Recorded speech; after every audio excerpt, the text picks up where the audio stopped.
Crypto బేసిస్లో ముఖ్యంగా 2 keys ఉంటాయి. పబ్లిక్ కీ అని, ప్రైవేట్ కీ అని ఉంటుంది. ముఖ్యంగా పబ్లిక్ కీ అంటే మనకు యూపీఐ ఐడి లాగా, అంటే ఎవరికైనా ఇచ్చి మనం అందులో మనకు సంబంధించిన క్రిప్టోకి సంబంధించినవి అయితే ట్రాన్సాక్షన్ చేసుకోవచ్చు. అంటే క్రిప్టో అయితే మనము ట్రాన్స్ఫర్ చేసుకోవచ్చు పబ్లిక్ కీ ద్వారా. ప్రైవేట్ కీ అంటే మాత్రం ఏటీఎం పిన్ లాగా, అది ఎవరికంటే వాళ్ళకు ఇవ్వకూడదు క్రిప్టోకి సంబంధించి. ముఖ్యంగా క్రిప్టో ట్రాన్సాక్షన్లో ముఖ్యమైనది ఏంటంటే ప్రైవేట్ కీ. ఈ ప్రైవేట్ కీ మాత్రం ఓన్లీ అంటే మనకు పర్సనల్గానే పెట్టుకోవాలి.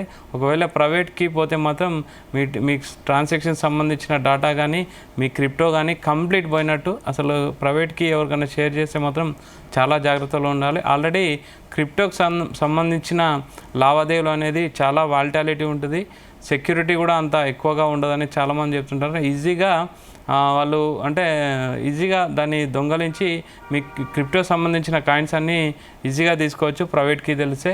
సో పబ్లిక్ కీ, ప్రైవేట్ కీలో మాత్రం చాలా జాగ్రత్తగా ఉండాలి. ఒక్కోసారి అన్ఎక్స్పెక్టెడ్గా ప్రైవేట్ కీని కూడా షేర్ చేస్తుంటారు.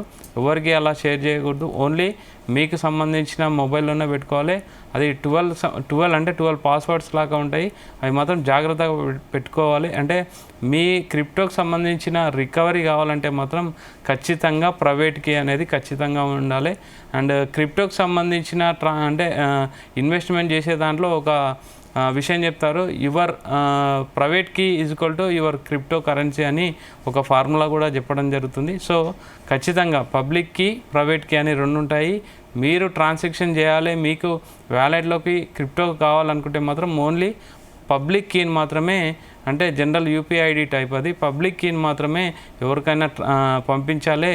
ప్రైవేట్ కీని మాత్రం ఎట్టి పరిస్థితుల్లో పంపించొద్దని అయితే అంటే ఒక బేసిక్స్లో ఒక జనరల్గా చెప్పే విధానం ఇది.